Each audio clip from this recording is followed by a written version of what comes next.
좋아요와 구독하기는 사랑입니다. 안녕하세요. 반갑습니다. 부동산입니다. 2018년 11월 22일 목요일입니다. 자, 오늘도 부동산 뉴스 읽어보도록 하겠습니다. 좋아요와 구독하기는 사랑입니다. 자, 첫 번째 뉴스입니다. 가계 빚이 1,500조를 돌파했다라고 합니다. 자, 작년 3분기에 1,400조를 돌파했어요. 보니까 2017년 2분기에 1,387조, 다음 3분기 이맘때에 1,400조를 돌파해서 1,419조가 됐고, 꾸준히 증가해서 2018년 1분기에 1,468조, 그 다음에 2분기에 1,492조, 그리고 이제 요번 3분기에 1,514조. 그래서 보면 분기별로 가계부채가 증가하는 이 증가율은 10.04, 9.5, 8.1, 8.0, 7.5, 6.7 이래서 가계부채의 증가세는 둔화되었지만 일단 가계부채는 1,500조를 넘어섰다. 5년 만에 가계부채가 500조가 늘었다라고 합니다. 자, 한국은행의 분기별 가계부채 통계에서 가계빚이 줄어든 적은 과거 61분기 동안 5번밖에 없었다고 합니다. 그러니까 굉장히 특수한 경우가 아니라고 하면 가계신용, 가계부채는 증가하는 게 일반적인데, 사실 이제 9.13 대책이 나오기도 했고 부동산 강력한 규제책이 있어서 그런 건지 모르겠지만 3분기 가계부채 증가의 22조 원은 2014년 3분기 21조 원 이후 가장 낮은 규모로서 아무래도 가계부채 증가세가 확 줄어든 모양새이긴 한 것 같아요. 자, 그런데 기사에서는 타이틀에도 있지만 문제는 양보다 질이다 라고 합니다. 가계부채 증가 속도는 더뎌지고 있지만 부채의 질이 나빠지고 있기 때문이라고 하는데요. 신용대출 증가하는 부분이 좀 큰가 봅니다. 그래서 올해 초부터 10월 말까지의 신용대출이 16조 원이 늘었는데 작년 한 해 동안 14조 8천억 원 늘어간 거에 비교해 보자면 이미 아직 11월 달, 12월 달 분이 남았음에도 불구하고 작년도 신용대출 증가액보다 더 많이 늘어났다는 얘기죠.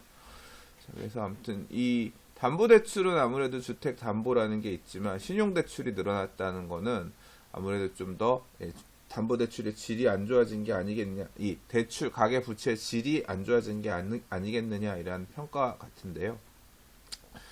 그래서 금융권 관계자는 정부의 가계대출 관리로 저신용차주들이 제2금융권이나 대부업체 고금리 대출로 옮겨가는 부작용이 우려된다고 지적했다고 하는데요.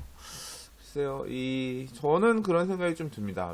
어떤 생각이냐면, 올해 DSR 적용이든, 은행권에서, 그러니까 언론에서도 자꾸 얘기를 했고, 가계 부채 문제, 그러니까 대출을 옥죄겠다는 얘기들이 많이 있어가지고, 대출 받으려는 사람들이 좀 앞서서 나서서 좀 받고 그런 경향들이 없잖아 있었거든요. 특히 10월달, DSR 본격 전 금융권으로 시행하고 이거 한다고 하면서 미리 움직인 사람도 있었죠. 저 같은 경우도 딱 그런 케이스라고 할 수 있거든요. 앞으로는 지금 시장 상황이 내수 경제도 안 좋다고 그러고 그러잖아요. 그래서 돈이 어떻게 움직일지 모르는 상황에서 일단 좀 쓸 수 있는 거는 쓰자. 이렇게 좀 선제적으로 나서는 사람들, 더 규제가 생기기 전에 그런 사람들이 조금 반영이 되면서 신용대출을 움직인 것도 있는 것 같고, 또 언론에서 얘기하는 이런 부분도 맞겠죠. 뭐냐면 담보대출의 파리부동산 대책 이후에 담보대출이 많이 타이트해졌잖아요. 그러니까 결국 대출을 받아서 뭔가 좀 자금 융통이 필요한 상황이긴 한데 담보대출이 조여지니까 1금융권에서 받을 수 있는 대출이 부족하니 마이너스 통장이든 아니면 신용대출 이런 쪽으로 해서 필요한 자금을 수혈하기 위해서 움직이는 부분도 어느 정도 있었을 것 같고, 그래서 금융을 규제하는 상황에서 신용대출이 늘어난 것은 어떻게 보면 좀 자연스러운 현상, 예측 가능했던 부분이 아니었을까 생각합니다. 그래서 대출의 질이 나빠졌을 수도 있지만 의도한 부분도 없잖아 있다. 대출을 받지 말라는 거죠. 그래서 결국 추구하고자 했던 어떤 정책 목표는 부동산 시장으로 돈이 들어가게끔 하는 걸 최대한 막겠다는 거고, 어느 정도는 효과적으로 작동하지 않을까. 이미 지금 작동하고 있는 것 같고요. 내년도부터는 훨씬 둔화되고, 뭐 정필요한 사람들은 여전히 신용대출이 증가하는 부분들은 계속 이렇게 드러나지 않겠느냐 생각이 됩니다. 그러니까 이 담보대출을 풀어주기 전까지는 신용대출이 증가하는 부분들, 부채의 질이 나빠지게끔 보이는 현상은 어쩔 수 없이 계속 후행하면서 쫓아오지 않겠느냐 그런 생각도 드네요. 좋아요와 구독하기는 사랑입니다. 자, 다음 기사입니다. 도시재생 현주소 묵이동, 제기동 주민들이 보는 도시재생 뉴딜은 동상이몽이다. 이런 제목의 기사예요. 기사 내용 좀 읽어보면 그 얘기입니다. 묵이동에도 도시재생 뉴딜 250억 원을 투입하기로 했는데 주민들은 우리 동네가 그런 거 하고 있나요? 뭐 이제 그런 느낌이라고 하고요. 제기동에서도 감초마을 사업을 하는데 집주인 학생들은 시큰둥하다. 주인은 그냥 우리는 여기 대학가 고대 근처니까 그냥 월세 받으면 살지 뭐 이런 정도 느낌이고, 학생들 같은 경우도 나야 학교 다닐 때만 여기 있는 거고 떠날 사람인데요. 뭐 이런 식으로 큰 열의가 없다는 얘기예요. 이 도시재생 사업 관련해서 재원을 이렇게 쓰기로 했는데 실제 돈을 올해 집행하기로 한 자금들을 집행하지 못한 부분에 대한 기사들도 이제까지 많이 나왔었죠. 얼마나 소통이 잘 안 되고 있느냐 내용을 보면 이래요. 중랑구청은 구체적인 내용은 아직 확정하지 않았지만 골목 상권 활성화, 주민 공동체 활동 공간 마련, 전선 지중화, 가판 정비, 노후 하수관 정비 사업 등을 진행할 예정이라고 하는데, 자, 근데 주민들은 되게 회의적이라는 거예요. 이렇게 자신들의 동네가 도시재생 뉴딜 사업지로 선정되었다는 걸 알고 있는 주민도 거의 없을 뿐더러 많은 돈을 투입해서 개선한다는 점에도 상당히 회의적인 태도를 보였다. 20년 넘게 살았다는 한 할머니는 전부터 어디에 돈을 몇 억 썼다는 건 한참 후에 소문으로 듣는데 뭐가 달라졌는지 모르겠다. 주민 의견 물어보거나 조사한 것도 없고 동대표 이런 사람들이 동사무소 구청이랑 자기들끼리 알아서 하는 거다라고 퉁명스럽게 대답했다. 그리고 뭐 요 지역에서 5월 동안 장미 축제 뭐 이런 걸 하나 본데요. 그러니까 좀 지역의 이슈, 이벤트 이런 걸 만들어서 사람들을 끌어들이기 하면서 행사를 하나 봐요. 근데 그 행사를 하는, 축제를 하는 3일이나 5일 정도 반짝 평소보다 찾아오는 사람이 있고, 차라리 그게 오는 게 시끄럽고 번잡스럽게 이렇게 느껴진다라고 하는 사람도 꽤 있다고 하고, 이게 좀 비관적인 목소리들이 들리는 것 같아요. 차라리 그냥 전선지중화 이런 전선들을 바닥에 묶고 이런 사업을 하면 차라리 좀 깔끔하고 해질 것 같고, 그 다음에 주차 문제 이런 것들 좀 해결해 줬으면 좋겠다라고 하는데, 원하는 건 그런 거지만 사실 이런 사업을 하는데 여기에서 지금 얘기하고 있는 250억 원 이런 돈으로 가능할까요? 결국 이런 기반시설 제고하는 부분에 들어가는 토목공사 비용들, 이런 큰 비용들은 사실 재개발 사업 등과 같이 싹 갈아엎을 때 이제 지출로서 활용할 수 있을 금액인데, 재생사업으로 이런 어떤 기본적인 인프라들을 개선하는 건 사실 현실적으로 한계가 있죠. 밑에서 얘기하고 있는 제기동의 얘기도 결국 그렇습니다. 자, 동대문구는 125억 원을 투입해서 감초마을로 재탄생시키면서 지역의 주민들하고 젊은이들이, 어르신이 하나로 어우러주겠다는 게 주 목표라고 하는데, 청년들이 전체 지역의 주민의 20%를 차지해서 그렇다고 하는데, 학생들은 나는 대학교 졸업하면 떠날 거예요. 뭐 이제 이런 마인드라고 하고, 주민들 같은 경우도 그냥 월세만 잘 들어오면 되지 뭐 이런 마인드. 직접 거주하고 있는 주인들도 별로 없고 그냥 월세 받기 위해서 집 나눈 그런 경우라는 거죠. 과연 이 구에서 생각하고 있는 그런 공동체가 만들어지는, 마을이 만들어질 수 있는 그런 도시재생이 될 수 있는 거냐, 굉장히 회의적인 목소리가 들리는 그런 도시재생에 대한 기사였어요. 좋아요와 구독하기는 사랑입니다. 좀 전에 도시재생 얘기를 잠깐 했는데요. 이제 지금 해외 도시재생 모델을 갖고 오겠다, 이제 뭐 이런 내용의 기사예요. 벽화만 그리던 도시재생이 규제 프리존을 도입해서 당정에서 도시재생 특별법 개정안을 만들겠다라는 얘기인데, 보면 미국 시애틀처럼 아마존이 들어간 시애틀처럼 도시재생 혁신지구란 걸 도입해서 일자리 거점화를 추진하겠다. 용적률, 세제 혜택 등을 집중해서 역, 항만, 산단 주변 지정해가지고 이제 이런 형태를 만들겠다라고 합니다. 그러니까 도시재생의 형태 모델을 갖다가 뭘 갖고 오겠냐고 하냐면 미국에서 지금 이렇게 하나의 혁신 거점을 집중 개발해서 주변 지역으로 효과를 퍼뜨린 도시재생의 사례. 그래서 용적률을 높여주고 건물 높이 제한을 완화하는 등 각종 규제를 풀어서 지원하는 이런 형태의 모델을 갖고 오겠다는 거죠. 도시재생 혁신지구가 도입된다고 하는 건데 마찬가지로 쇠퇴한 도심지 등의 규제 프리존을 적용해 지역 거점을 육성하고 다양한 생활 인프라스트럭처를 집적해 복합 공간으로 키우겠다라고 하는 겁니다.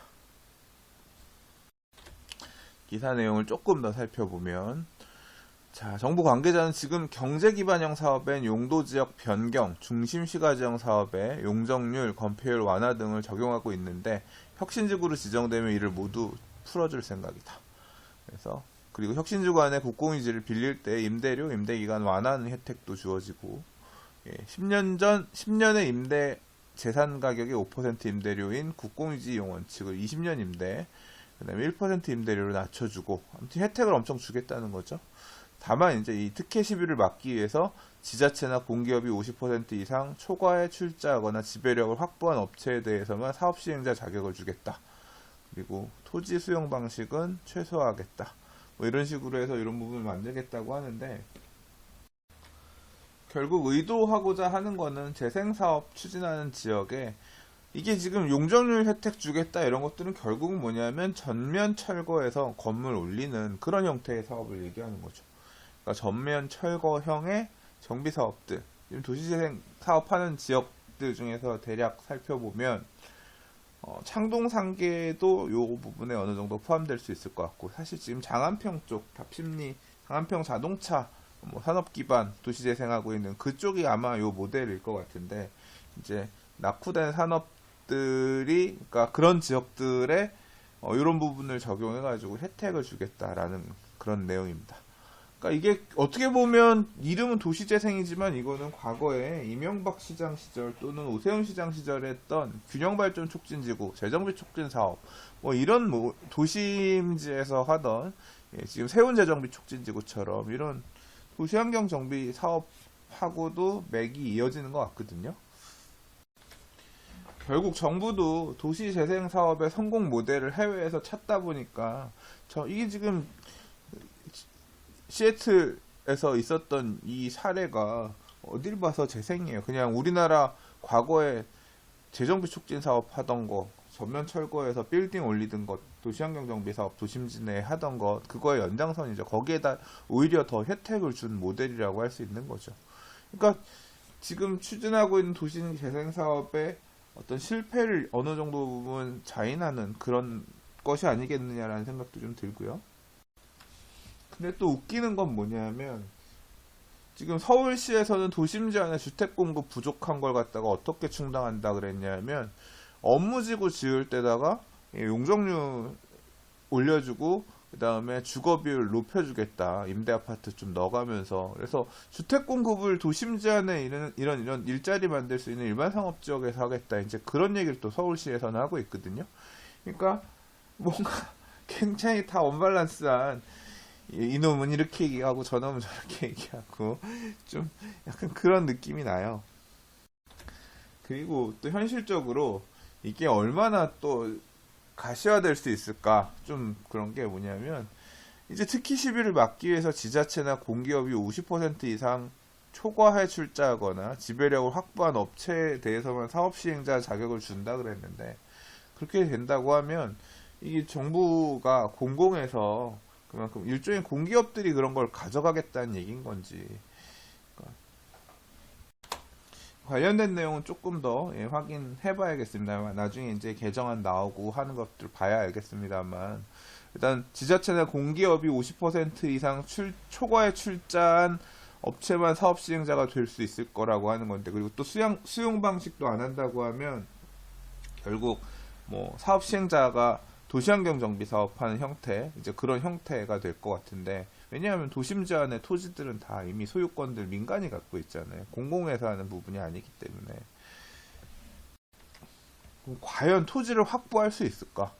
이런 혁신 거점 사업 하겠다고 하는데 민간에 니네 땅 내놔라. 그리고 반대로 또 니네만 하라는 얘기가, 민간 니들이 하라는 얘기가 아니라 우리가 정부가 뭐 지자체가 무슨 구청이 또는 공기업 LH가 SH가 절반 참여해서 갖고 가겠다, 같이 해야 된다, 이런 조건으로만 돼, 이렇게 가면 민간은 또 이거 좋다라고 받아들일까요?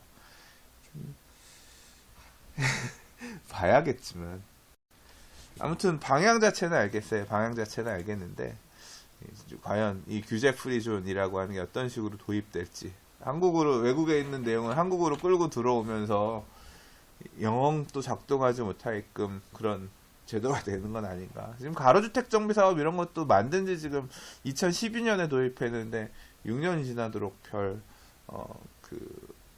사례도 별로 없고, 지금 도시재생 사업에서 추진하고 있는, 지금 이 도시재생 사업에 돈이 안 나가는 이유가 법제가 아직 지금 미비해서 자율주택 정비 사업 같은 경우도 지금 진행 안 되는 경우들이 많이 있는데,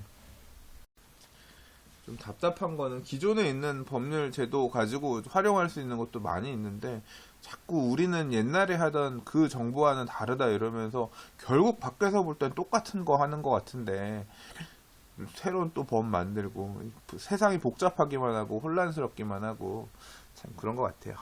자, 아무튼 방향성은 좀 보도록 하겠습니다. 어떻게 나올지. 좋아요와 구독하기는 사랑입니다. 자, 오늘 대부분의 많은 언론에서 이제 신혼희망타운 관련된 기사들을 내놓고 있습니다. 왜냐하면 12월 달에 위례 신도시 그리고 이제 평택 고덕 신도시에서 신혼희망타운 첫 공급이 있거든요. 그래서 이 공급하기 전에 정리된 이런저런 내용들을 바탕으로 해서 보도 자료들을 냈더라고요. 신혼희망타운은 이제 다음 달 12월에 시작되는 위례 평택 고덕을 시작으로 내년에 서울 양원, 수서역세권, 화성 동탄, 고양 지축, 남양주 별내, 하남 감일 등에서, 그리고 2020년에는 고덕 강일, 과천 지식정보타운, 수원 당수, 의왕 고천 등에서 공급된다라고 합니다. 네, 보시면 아시겠지만 신혼희망타운은 주로 어떤 곳에 지어져요? 신도시라든가 택지지구, 토지 조성을 공공에서 하는 지역들에서 주로 나오는 거고, 뭐 성격 자체가 그럴 수밖에 없을 것 같아요. 그래서 택지지구라든가 수도권 택지지구라든가 이제 서울 안에서도 이제 남아있지 않은 얼마 그 부족한 땅에서 일부를 이제 신혼희망타운으로 공급하는 거기 때문에 물량도 그렇게 많지 않고, 여전히 많지 않고, 그 다음에 좀 접근성 측면에서도 인기 지역들, 비인기 지역들 좀 차별화될 거다, 이제 그런 비판도 있는 거죠. 근데 이제 이 관련해서 기사들 좀 보면 뭐 주택담보대출을 쓰게 되면 월 110만 원 이상 갚아야 된다, 금수저 청약 논란이다, 이제 이런 기사도 보이는데, 되게 언론마다 다 비슷하게 이렇게 금수저 타운이라고 표현을 해놨는지 모르겠어요. 사실 좀 저는 이거는 적절한 비판은 아니라는 개인적인 생각입니다.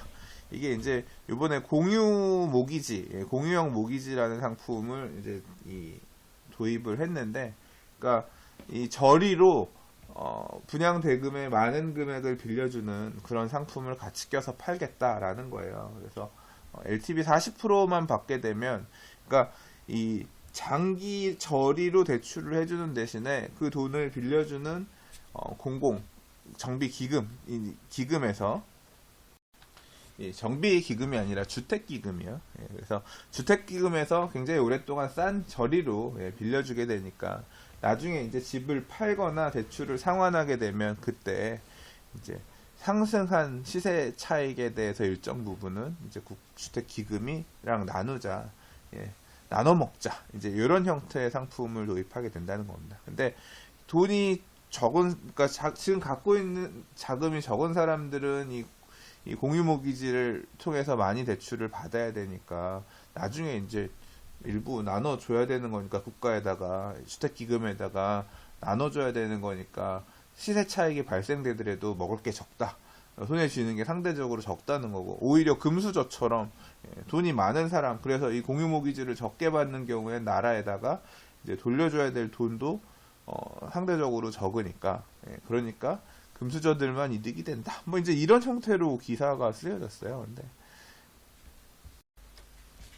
대출을 덜 받는 금수저가 시세 차익을 많이 누릴 수밖에 없는 구조라고 하는데, 사실 저리로 굉장히 오랫동안 돈을 빌려주게끔 상품을 디자인한 부분을 에 대해서 장점을 생각해야지, 돈 많이 가진 놈은 덜 내도 되니까 이득이다 이런 식으로 꼬아서 포인트를 봐서 기사가 되는 거는 조금, 비판하는 거는 살짝 조금 취지 자체가 많이 훼손되는 그런 발언이 아닌가 개인적으로 생각해요. 자, 그럼 어떤 부분에 맞춰서 이 기사를 읽으면 좋을까? 저는 그냥 신혼희망타운에 관련해서 내용을 봤습니다. 이제 저는 결혼한 지도 벌써 15년, 16년이 된, 그래서 이 신혼희망타운 공급하고는 전혀 상관없는 사람이지만, 그래도 자료가 나왔길래 궁금해서 좀 봤어요. 그래서 요거 보도자료 링크는 나중에 유튜브 제가 끝에다가 연결해 드릴게요. 자, 제가 좀 전에 설명드렸던 수익 공유형 모기지 상품 개요가 뭐 대출 기간에 따라서 얼마를 대출받았을 경우에 얼마씩 기금이 환수해 가겠다. 정산해서 빼고 나머지 이익 나눠 먹자. 뭐 이제 그 퍼센트를 이게 나눠 놓은 거고요. 그리고 자녀가 많이 있는 경우에는, 아이를 많이 낳은 경우는 나라를 위해서 좋은 일 많이 해주셨으니까 감사합니다라고 해서 공제해주는 그런 부분도 있고, 그러니까 그 금액만큼 덜 돈을 내도 되는 거죠. 그런 부분도 있고, 중간에 상환할 경우에는 이제 전액 상환만 가능하다. 중도 상환 수수료는 없지만 뭐 이런 옵션들도 좀 있고요. 분양가 잠깐 볼게요. 일단 위례 같은 경우 55제곱미터 약 한 23평형 정도 되려나요? 20평형?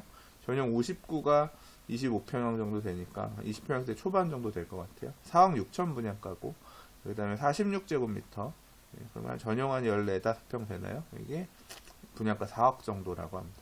평택 고덕 같은 경우는 55가 2억 4천 정도, 그 다음에 46이 2억 정도 한다고 해요.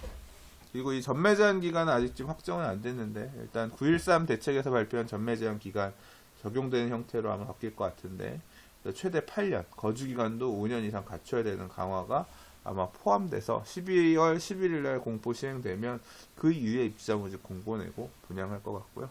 그리고 이 부분 또 이제 확정이 된 것 같습니다. 뭐냐면 신혼희망타운의 주택 공급을 어떤 형태로 할 거냐, 분양형이냐 아니면 임대도 포함되어 있냐, 이제 이런 부분인데 딱 명쾌하게 지금 얘기하고 있습니다. 완전한 사회 혼합, 소셜 믹스가 되도록 하겠다라고 해서 장기 임대주택, 행복주택, 국민임대주택 등으로 3분의 1을 공급하고 3분의 2 정도만 분양이 되게끔. 그래서 지금 뭐 완전한 사회 혼합이 되도록 안에서 혼합해서 공급할 예정이라고 하니까, 제가 볼 때는 보통 우리가 재개발 임대 아파트 이런 거 같은 경우는 지을 때 임대동을 별도로 짓거나 해서 동을 분리해서 살거나 하잖아요. 근데 여기는 완전한 사회 혼합이라고 했으니까 아마 그냥 우리 지금 장기전세주택 같은 경우에 보면, 시프트 같은 경우에 보면 그냥 아파트 동호수 중에 중간에 빵꾸 뚫린 것처럼 똑같이 지분 져놓고, 예를 들어 1201호는 장기 임대주택인데 1301호, 1101호는 그냥 일반 민간 개인 소유하는 것처럼 이렇게 장기 임대주택 들어가거든요. 아마 여기도 장기 임대, 국민 임대가 그런 식으로 섞일 것 같아요. 그래서 그냥 똑같이 져놓고 501호는 분양, 502호는 행복주택, 503호는 분양, 뭐 이런 식으로 해서 3분의 2를 분양으로 하고 3분의 1은 임대로 하고, 그런 형태로 공급하게 되지 않나 싶습니다. 입주자 선정 기준 뭐 이런 거 관련해서는 예전에 제가 보도자료 나왔을 때 읽었던 내용이 있는데요. 뭐 아무튼 이 가점제 이것도 마찬가지로 1순위 예비 따로 뽑고, 그 다음에 이제 거기에서 안 되는 사람들 나머지 해서 뽑고, 실질적으로 거의 만점자들 싸움이 될 것 같고, 만점자 안에서 어떻게 또 치열하게 치고받을 것이냐, 만점자 중에서 어떻게 하느냐가 사실 이제 포인트일 것 같은데, 어떤 식으로 이 그 만점자들 사이에서 추첨을 하려나? 그런 부분까지는 정확하게 잘 모르겠어요. 예, 아무튼 뭐 내용 한번 읽어보시고요. 예, 그리고 뭐 견본주택 지어가지고 그러니까 전시관 운영한다고 합니다. 그래서 전시관은 정동에 있는 국토발전 전시관 내 신혼희망타운 전시관에서 예, 운영한다고 하고요. 그리고 한편으로는 자곡동 더 스타미움이라는 곳에 있는 전시관에서도 마찬가지로 예, 전시한다고 하는데, 와, 이거 55제곱미터 주택형 끝내주는데? 그지 않나요? 보면, 야, 죽인다.